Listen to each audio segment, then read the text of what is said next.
दोस्तों, इस कहानी में बुद्ध और एक गर्भवती स्त्री की कहानी है। इस कहानी को ध्यान से सुनिए। एक बार गौतम बुद्ध अपने कुछ भिक्षुओं के साथ एक प्रवचन सभा में बैठे थे। उस सभा में बुद्ध के चाहने वालों से ज़्यादा बुद्ध के शत्रु थे। यहाँ तक कि जिसने वह प्रवचन सभा आयोजित की थी वह भी बुद्ध से जलन करते थे। सभा का आयोजन राजा के महल में हुआ था, इसलिए राज्य के सभी मुख्य लोग वहां उपस्थित थे। बुद्ध सभा में जाने से पहले ही जानते थे कि सभा में उनके विरुद्ध कोई ना कोई षड्यंत्र अवश्य रचा जाएगा। सभा में जाने से पहले बुद्ध का शिष्य आनंद बुद्ध को चेतन करते हैं कि बुद्ध, आपको वहां नहीं जाना चाहिए। वहां के लोग आपके साथ दुर्व्यवहार करेंगे। ना जाने उन्होंने आपके विरुद्ध कैसा षड्यंत्र रचा हो। लेकिन बुद्ध अपनी करुणा के चलते वहां जाने से खुद को नहीं रोकते। सभा की शुरुआत होती है। बुद्ध के साथ कुछ तीखे प्रश्नों से बुद्ध से जलने वाले लोगों का यह प्रयास होता है कि बुद्ध से कोई ऐसा प्रश्न पूछा जाए जिसका उत्तर बुद्ध ना दे सके। परंतु बुद्ध सभी प्रश्नों के उत्तर बड़ी ही सरलता से दे देते हैं। सभा में उपस्थित लगभग सभी लोग अपने अपने प्रश्न पूछ लेते हैं और उन्हें उनके उचित उत्तर भी मिल जाते हैं। अचानक वहाँ एक स्त्री आती है और बुद्ध से कहती है, आप ध्यान की बात करते हैं, आप सत्य की बात करते हैं, आप लोगों को सत्य के मार्ग पर चलाना सिखाते हैं, आप लोगों को सत्य के मार्ग पर चलाने की सलाह देते हैं। परंतु क्या आपके अंदर थोड़ी सी भी दया नहीं है? क्या आपको मुझ अबला की कोई चिंता नहीं है जिसे आपने गर्भवती बनाकर छोड़ दिया है? क्या आपको मेरे पेट में पल रहे बच्चे की कोई चिंता नहीं है? उस स्त्री की बात सुनते ही सभा में हड़कंप मच जाता है। सभी लोग एक दूसरे से बातें करने लगते हैं। उस सभा का ही एक व्यक्ति खड़ा होता है और कहता है, अरे, स्त्री के सौंदर्य के सामने तो बड़े बड़े ज्ञानियों ने घुटने टेक दिए, फिर ये बुद्ध क्या चीज़ है।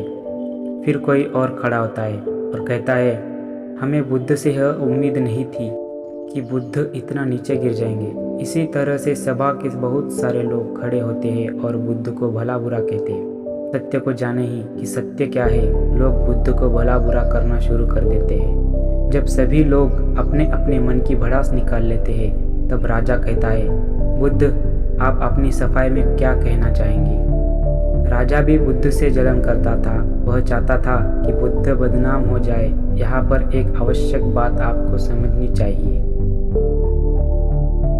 इस सारी घटना का बुद्ध पर कोई असर नहीं था। ना तो लोगों के अपशब्दों का बुद्ध पर कोई असर था और ना ही स्त्री के झूठे आरोप का। जानते हो, क्योंकि बुद्ध जानते थे कि सत्य क्या है। वह अपनी नज़र में ठीक थे।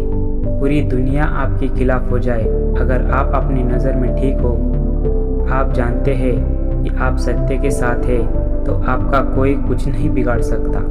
सभा के सभी लोग संदेह में थे। यहाँ तक कि बुद्ध के कुछ नए भिक्षु भी संदेह में पड़ गए। लेकिन बुद्ध जानते थे कि वह क्या है और यही आवश्यक था, इसलिए उनके चेहरे पर 1% भी बदलाव नहीं आया था। राजा बुद्ध से कहता है, बुद्ध, क्या आप अपनी सफाई में कुछ कहेंगे? बुद्ध उस स्त्री से कहते हैं, पुत्री, इस पूरे ब्रह्मांड में केवल 2 ही लोग इस सत्य को जानते हैं कि तुम सत्य कह रही हो या असत्य। इससे पहले कि बुद्ध कुछ आगे कहे, वह स्त्री बुद्ध से अपनी नजरें चुराने लगती है। असत्य का सहारा लेने का अर्थ कि आप अपने भीतर डर का बीज बो रहे हैं। यह बीज जैसे जैसे वृक्ष बनेगा वैसे वैसे आपकी समस्याएं बढ़ती जाएंगी। उस सभा का ही एक व्यक्ति उस स्त्री से कहता है, तुमने बहुत बड़ी बात कही है। अगर ये बात गलत साबित हो गई तो तुम जानती हो ना कि तुम्हें क्या दंड दिया जाएगा। उस व्यक्ति की बात सुन उस स्त्री के हाथ पैर कांपने लगते हैं और वह तेजी से वहां से भागने लगती है। तेजी से भागने के कारण उस स्त्री ने अपने पेट से जो गठारी बांध रखी थी वह खुलकर जमीन पर गिर पड़ती है और सत्य सबके सामने आ जाता है। उस स्त्री ने अपने पेट से गठरी इस तरह से बांध रखी थी जिससे लग रहा था कि उसके पेट में बच्चा है। राजा उसी समय उस स्त्री को बंदी बनाने का आदेश देता है, परंतु बुद्ध के कहने पर उस स्त्री को क्षमा कर दिया जाता है। एक बात याद रखना कि धैर्य, आपकी ही नज़रों में सही होना आपको बड़े से बड़ी समस्या में बचा सकता है। दोस्तों आपको कहानी कैसी लगी कमेंट बॉक्स में ज़रूर बताएं। दोस्तों हम आशा करते हैं कि आपको बुद्ध और गर्भवती स्त्री की कहानी पसंद आई होगी।